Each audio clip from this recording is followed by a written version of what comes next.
Bismillahirrahmanirrahim. Assalamualaikum warahmatullahi wabarakatuh. Baik Ananda semua, dimanapun Ananda berada, kali ini kita berjumpa kembali dalam pelajaran sejarah Indonesia, khusus untuk kelas 10 ya, semester 1 dengan KD 3.3 menganalisis kehidupan manusia purba dan asal-usul nenek moyang bangsa Indonesia, Melanozoik, Proto Melayu dan Detro Melayu di bab 2. Kita lihat indikatornya. Ya, indikatornya yaitu masa praaksara, manusia purba dan nenek moyang bangsa Indonesia. Baik, terlebih dahulu kita harus mengetahui dulu definisi masa praaksara. Kita lihat dalam bahasa Inggris, masa praaksara itu disebut dengan prehistory. Pre artinya sebelum, history artinya sejarah. Jadi prehistory berarti masa sejarah, sebelum masa sejarah. Kemudian masa praaksara juga disebut sebagai masa nirleka. Nir artinya tidak ada, leka artinya tulisan. Jadi masa nirleka atau praaksara bisa diartikan sebagai masa pada saat manusia belum mengenal tulisan. Lanjut, kita lihat di periodisasi masa praaksara. Periodisasi itu pembagiannya. Jadi kalau kita lihat berdasarkan periodisasi masa praaksara itu terbagi menjadi dua, berdasarkan geologi dan berdasarkan arkeologi. Berdasarkan geologi berarti mengacu pada umur lapisan bumi, sedangkan berdasarkan arkeologi berarti mengacu pada teknologi manusia purba tersebut dengan hasil temuan penelitian arkeologinya. Oke, kita lanjut. Kita lihat manusia purba di Indonesia ya. Jadi kalau kita lihat di negara Indonesia ini ada 4 titik yang bisa dikatakan lokasi penemuan manusia purbanya. Ada Sangiran, Trinil, Wajah, dan Flores. Kita akan bahas satu persatu nanti. Oke, lanjut. Untuk berikutnya jenis-jenis manusia purba di Indonesia ada 3, yaitu Meganthropus, Pithecanthropus, dan Homo sapiens. Kita lihat yang pertama, Meganthropus. Meganthropus pertama kali ditemukan oleh von Koningswald pada tahun 1941 di Sangiran, sekitar lembah Sungai Bengawan Solo ya. Meganthropus merupakan jenis manusia purba yang paling tua. Fosil ini ditemukan berupa fragmen rahang bawah sebelah kanan, rahang atas sebelah kiri, dan gigi lepas. Jadi tidak semuanya ditemukan secara utuh, jadi terpisah yang dijumpai. Kemudian dari hasil penemuan fosil tersebut diperkirakan bahwa manusia jenis ini memiliki ukuran yang sangat besar atau raksasa. Oleh karena itu fosil dinamakan Meganthropus paleojavanicus. Meganthropus paleojavanicus diperkirakan hidup 1-2 juta tahun lalu. Fragmen fosil Meganthropus ini ditemukan masih sangat sedikit. Kemudian yang berikutnya ada Pithecanthropus. Pithecanthropus ini terbagi dua, ada Pithecanthropus mojokertensis, ada Pithecanthropus erectus. Ya. Kita lihat pengertian dari Pithecanthropus ini.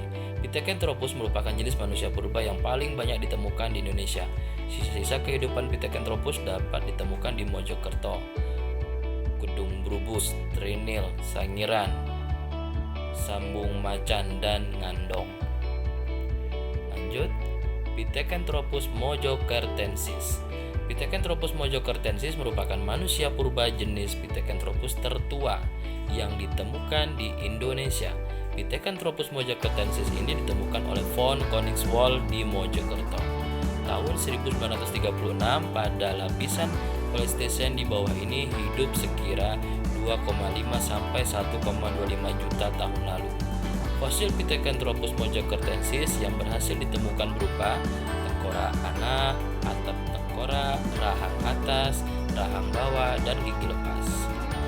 Kemudian, berdasarkan temuannya, ciri-ciri fisik Pithecanthropus mojacartensis ini yaitu tulang pipinya kuat, badannya tegap, tonjolan keningnya tebal, otot-otot tengkuknya kukuh atau kokoh, mukanya menonjol ke depan, dan volume otaknya diperkirakan 650 sampai 1000 cc. Kemudian Pithecanthropus erectus atau disebut juga dengan Homo erectus. Pithecanthropus erectus memiliki daerah persebaran yang paling luas. Pada tahun 1890, Eugene de Bois berhasil menemukan beberapa fosil Pithecanthropus erectus di Gunung Brubus, Trinil, dan Ngawi. Pada saat ini, nama ilmiah Pithecanthropus itu disebut dengan nama Homo erectus. Para ahli paleoantropologi menduga bahwa Homo erectus berasal dari Afrika. Ya, baru menduga ya. Homo erectus bermigrasi selama masa Pleistosen, sekira 2 juta tahun yang lalu. Ciri fisiknya bagaimana? Pithecanthropus erectus dan Homo erectus yaitu badan tegap, hidung lebar, dagu tidak ada, alat mengunyahnya kuat, berat badannya sekitar 80 sampai 100 kg dan tingginya sekitar 160 sampai 180 cm. Kemudian terdapat tonjolan kening pada dahi, tulang tengkorak berbentuk lonjong, volume otaknya diperkirakan 750 sampai 1000 cc dan mukanya didominasi oleh bagian rahang yang menonjol. Lanjut, Homo sapiens. Homo sapiens yaitu manusia cerdas. Tingkat kecerdasannya Homo sapiens ini salah satunya disebabkan oleh volume otaknya yang jauh lebih besar dibandingkan dengan manusia purba lainnya. Homo sapiens diperkirakan memiliki ciri-ciri fisik sebagai berikut. Di antaranya, tengkoraknya besar, volume otaknya 1650 cc, mukanya datar dan lebar, akar hidungnya lebar, bagian mulutnya menonjol sedikit, dahinya agak miring. Di atas rongga mata ada busur kening yang nyata. Langit-langit mulutnya besar dan dalam. Kemudian rahang bawahnya masif, giginya besar-besar, serta tinggi badannya diperkirakan 173 cm. Jenis Homo sapiens ditemukan di Indonesia yaitu Homo wajakensis, Homo soloensis, dan Homo florensis. Homo wajakensis berarti manusia dari wajah. Artinya apa? Homo ini dijumpai di daerah Sungai Brantas, daerah Wajak atau Tulungagung, yaitu lebih tepatnya di Provinsi Jawa Timur. Ya. Homo wajakensis ditemukan pada lapisan Pleistosen atas oleh Eugene de Bois. Pada tahun 1889, manusia purba ini diperkirakan hidup 40 sampai 25.000 tahun yang lalu. Von Koenigswald juga mengategorikan bahwa Homo wajakensis ini adalah jenis Homo sapiens yang manusia cerdas karena sudah mengenal cara penguburan. Kemudian yang berikutnya Homo soloensis. Homo soloensis pertama ditemukan oleh Von Koenigswald pada tahun 1931 sampai 1934 di daerah Ngandong di tepi Sungai Bengawan Solo. Selain itu, fosil Homo soloensis ditemukan di Sambung Macan dan Ngawi. Manusia cerdas Homo soloensis ini diperkirakan hidup pada 900 sampai 200.000 tahun yang lalu. Homo floresiensis ditemukan oleh para ilmuwan dari Australia tahun 2003 dalam ekskavasi di Gua Liangbua, Flores. Manusia purba ini hidup di Kepulauan Flores sekitar atau sekira 18.000 tahun yang lalu. Menurut tim ilmuwan yang menemukan fosil tersebut, Homo floresiensis ini merupakan keturunan spesies Homo erectus yang hidup di Asia Tenggara sekira 1 juta tahun lalu. Akibat proses seleksi alam, tubuh mereka berevolusi menjadi bentuk yang lebih kecil.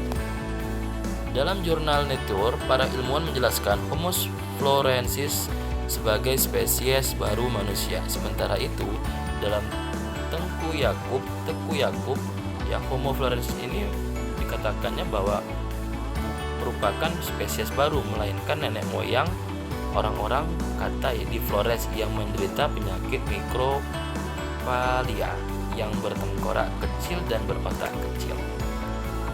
Oke, lanjut. Nenek moyang bangsa Indonesia.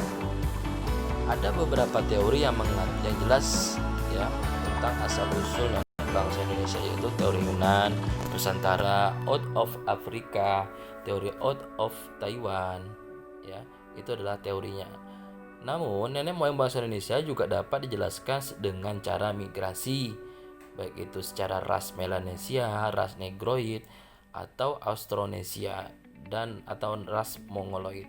Bangsa ini bermigrasi ke wilayah kepulauan ke Nusantara, yaitu bangsa Melanesia, Proto-Melayu, dan Detro-Melayu. Baik, kita bahas yang pertama, teori Yunan. Kenapa teori Yunan ini dikatakan sebagai salah satu teori asal-usul nenek moyang bangsa Indonesia? Karena dari teori ini adanya dijumpai teori yaitu kapak tua. Kapak tua di Indonesia ini atau di Nusantara ini juga dijumpai di daerah wilayah Asia Tengah lainnya. Artinya, karena ada kesamaan kapak tua ini, maka teori Yunan ini dikatakan menjadi salah satu asal-usul nenek moyang bangsa Indonesia. Jadi kapak tuanya itu sama persis dengan yang dijumpai di wilayah Asia Tengah atau negara Asia Tengah lainnya. Bentuknya sama, ukurannya sama, reliefnya sama, beratnya sama, dan lain sebagainya. Kemudian ada juga kesamaan bahasa Melayu yang berkembang di Nusantara dan juga memiliki kesamaan dengan bahasa Kampa yang berkembang saat ini di daerah Kamboja. Ya, kesamaan ini memunculkan dugaan bahwa penduduk Kamboja berasal dari daratan Yunan. Kemudian teori ini didukung oleh Muhammad Ali. Karena menurut Muhammad Ali, bangsa Indonesia ini memang berasal dari daerah Mongol. Teori ini juga disetujui oleh beberapa orang, antaranya Gilder dan Kemp. Kemudian ada yang kedua, teori Nusantara. Nah, teori yang kedua ini bertolak belakang pula dengan teori yang pertama tadi. Kenapa? Karena di teori Nusantara ini dia mengatakan bahwa bahwa asal usul nenek moyang bangsa Indonesia itu sebenarnya berasal dari bangsa Indonesia sendiri, bukan dari luar. Itu yang dikatakan dari teori Nusantara ini. Ya. Kenapa demikian? Karena orang Melayu bukan berasal dari luar. Orang Melayu itu merupakan keturunan dari Homo soloensis dan Homo wajakensis. Itu yang dijelaskan dari teori Nusantara ini. Kemudian dari teori ini juga dijelaskan bahwa terdapat perbedaan antara bahasa Austronesia yang berkembang di Nusantara dengan bahasa Indo-Eropa yang berkembang di Asia Tengah. Menurut teori Nusantara, bangsa Indonesia berasal dari wilayah Indonesia sendiri. Teori ini juga didukung oleh Muhammad Yamin, terus Gori Kirev, dan J. Crayford. Ya. Kemudian yang ketiga ada teori out of Africa. Teori out of Africa ini dikemukakan oleh ahli genetika asal Amerika Serikat, Max Ingman. Menurut penelitiannya, manusia modern berasal dari Afrika antara kurun waktu 100 sampai 200 ribu tahun lalu. Ya. Teori out Africa ini merupakan teori yang didasarkan pada penelitian DNA. Penelitian Ingman ini juga menunjukkan tidak adanya gen manusia bercampur dengan gen spesies manusia purba. Teori out of Africa ini menjelaskan bahwa manusia Afrika bermigrasi sekira 50.000 hingga 70.000 tahun yang silam. Wilayah tujuan migrasi tersebut adalah Asia Barat, melewati dua jalur. Yang pertama, Sungai Nil. Yang kedua, melalui Laut Merah. Oke, yang keempat, teori out of Taiwan.